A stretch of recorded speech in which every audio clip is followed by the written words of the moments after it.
So Amazon has finally unleashed its billion-dollar baby onto us, which is, of course, The Lord of the Rings, The Rings of Power. It plays it quite safe and sticks to quite a lot of conventions. And while there's a lot to question and a lot to think about, there is also a lot to love in the series. And one of the things that I love a lot is Bear McCreary's fantastic score. Mostly because I get to geek out about composing for fantasy over the next kind of 10 minutes or so. I'll try to avoid spoilers, but we may tickle some spoiler territory.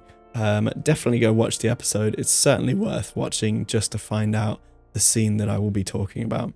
Now, filling the boots of the incredible Howard Shore is not a composer's dream.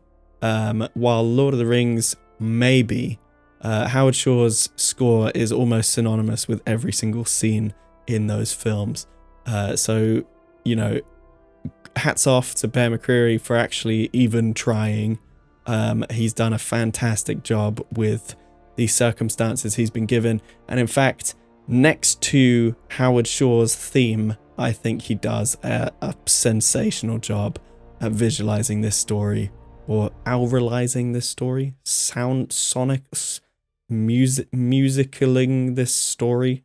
Regardless, in both the films and now this series, we have tens of characters in tens of different locations, all with their own sounds, with their own styles of music, and of course with their own leitmotifs. Leitmotifs being just a theme for an object or a person that is meant to kind of bring it all back to the audience when they hear it. So obviously, fantasy and scoring fantasy is a lot about leitmotifs. But one of the really exciting parts that I find awesome when I ever write for fantasy is this kind of play of lightness and darkness. It's almost like painting, or it's almost like cinematography and photography. In most fantasy stories, we tend to approach telling the story through the lens of kind of a high concept look.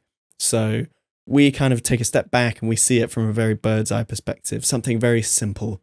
Good guy versus bad guy, and good guy usually, with exception, wins. Now, fantasy tends to approach storytelling through the high concept lens because the world in which the fantasy takes place is often very quickly outgrowing the scope of our human experience. So soon as you start bringing in magic, aliens, that kind of stuff, you're suddenly approaching topics that we as humans have never experienced and probably never will.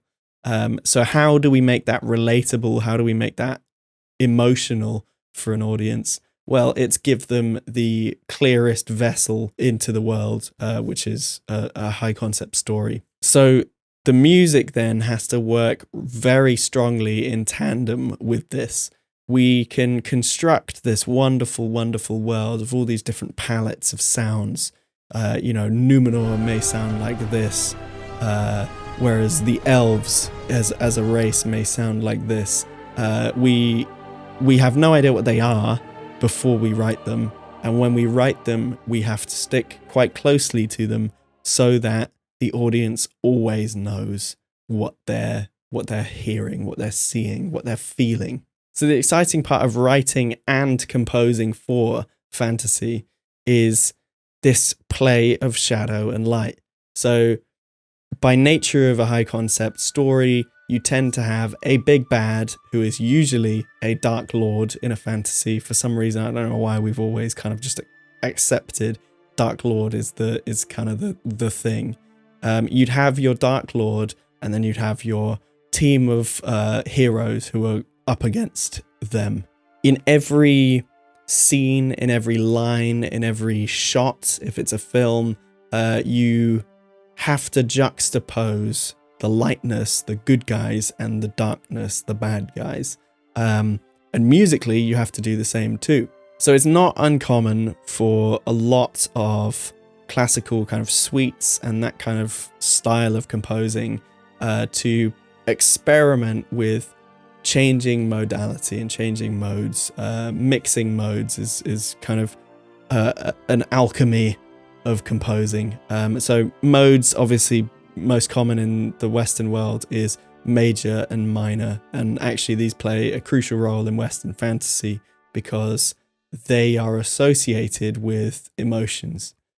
The tendency being that major is a much more loud, proud, happy kind of sound, whereas minor is a much more somber, reflective, and stepped back kind of sound. So you could have memories being conjured by a slow minor piece, whereas triumph being celebrated by a loud, fast major piece. Now, there are always exceptions to this, and there are 1,000 billion modes across all of the many, many diverse musical cultures around the world. But in the West, we tend to stick to these, and probably like 7 out of 10 times, we will only have one of them for our piece. You will have a very defined, this piece is major, this piece is minor, and there will be minor chords in a major scale that maybe come up here and there, but your track is definitively major or definitively minor. So fantasy, though, is a place where the mixture of lightness and darkness of major and minor happens nearly every single scene. So we have to accommodate for that in the music, and musically we tend to mix modes quite a lot. And it will happen multiple times per cue, it'll happen multiple times per scene, and it's just a really great way of kind of giving that mystical, mysterious, like magical spice to a scene. And I think it takes a really good composer to do a great job at mixing modes. And Bear McCreary has done it throughout all of the Rings of Power. Obviously, Howard Shore is a master of doing it and has just nailed it in The Lord of the Rings. But there is one track, or one cue in particular, called Confronting the Mystics from the final episode of Lord of the Rings, Rings of Power, which just nails the flipping and flopping of light and darkness, major and minor. And if you've seen the episode, you probably know the scene I'm talking about, because all of the things I've just said aren't just happening musically, aren't just happening tonally in the film, but they're happening to one guy. One guy is experiencing all of this. Now, again, avoiding spoilers, the character is a mysterious stranger, has a lot of good in him and a lot of bad in him. He does despicable things, he does great things, and we don't really know who he is, who he's gonna be, and what kind of moral alignment he will bring to the story. And in this scene, we learn for the first time whether he's good or bad, basically. With a little bit of nuance, we learn that. And so it takes a bit of a struggle for us to get there. So Bear McCreary is left with this kind of almost like over-the-top, crazy, magical battle scene as we flip and flop with this character and with all the other characters witnessing this moment. But he, as a mysterious stranger, has a melody, a leitmotif that plays every single time he makes a conscious action. And that is this, or something a little bit like this, because it changes almost every time it's played.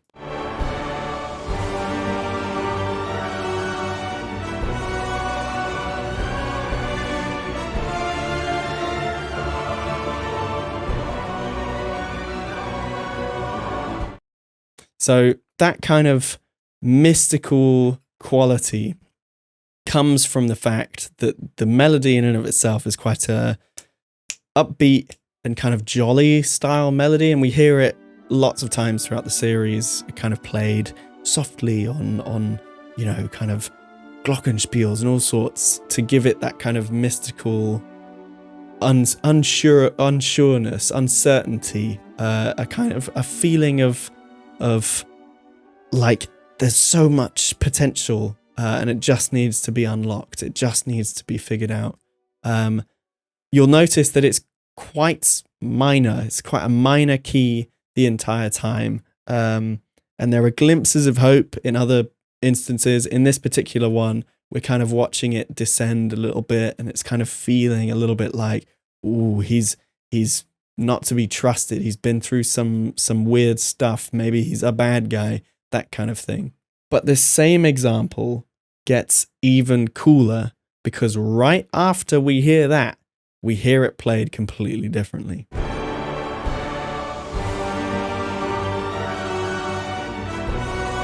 So we're quite uncertain. We're fearing, perhaps. He's quite overbearing. We descend to this kind of dark, ominous chord. And then the light spills into the track. Do we trust him when we hear that second piece, when we hear that second round? Of course we do. We're delighted by this setup to a much bigger and better triumphant major chord as our kind of finale of the melody. And this is one instance in a 11-minute, 11-second cue, which is probably edited down for the album because it's a very, very long scene in the show. This happens like 5 times, and it happens differently every single time. We're treated to these wonderful accompaniments of different chords underpinning this melody, which could go either way. And throughout the entire time, the whole scene, we're treated to glimpses of darkness, glimpses of lightness, and the music absolutely accommodates for it. It does a fantastic job at keeping you on your toes, trying to figure it out, feeling what that character's feeling what the characters around them are feeling. And again, I think it says quite a lot about the composer and the skill of the composer when they can do this convincingly a lot. And fantasy is almost it's simultaneously, and I hope if there are any composers in the comments or anything like that, I hope you feel the same way too. It's simultaneously very easy to write because it's formulaic, because it's classical, and because you can just kind of pull all the stops out and you get no one breathing down your neck like, oh, that's a bit epic or anything like that. That's the kind of the point. But it's also the most nuanced to tell a story with. You can make music quite easily. Can you tell a story with that music? Actually, it takes a lot of work and effort and, again, nuancing, tiny tweaks to give it any kind of standing as something more than just an accompaniment to what's on screen. And I mean, hell, Bear McCreary is a fantastic composer, always has been. This hasn't been an exercise in, wow, ooh, this new guy up on the street. No, he's been amazing the whole time he's been working. But in this particular thing, I walked out of that scene like, damn, after God of War, after all kinds of those amazing scores he's done for other fantasy properties and other just greater properties with loads of characters and stuff where he has to manage loads, I've always had faith in him. I've always found him amazing. But this was just a final nail in the thing that's like, you know what?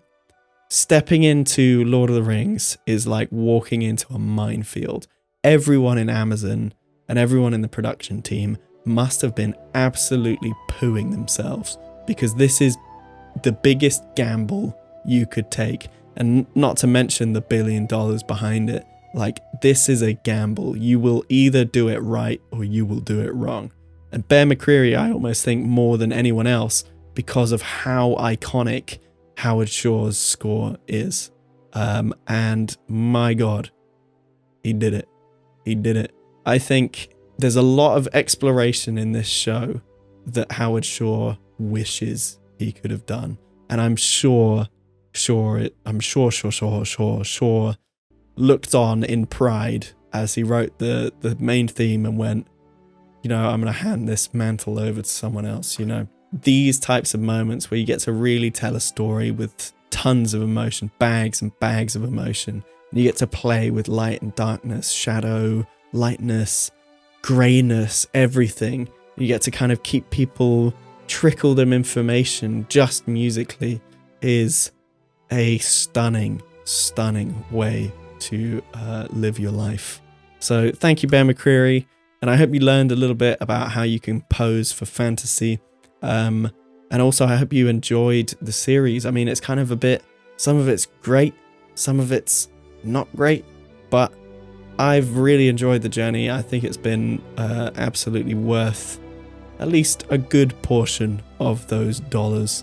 And in no small part is that thanks to some amazing music helping us into this world and this journey. So thank you very much for watching, and I hope you stick around for the next one.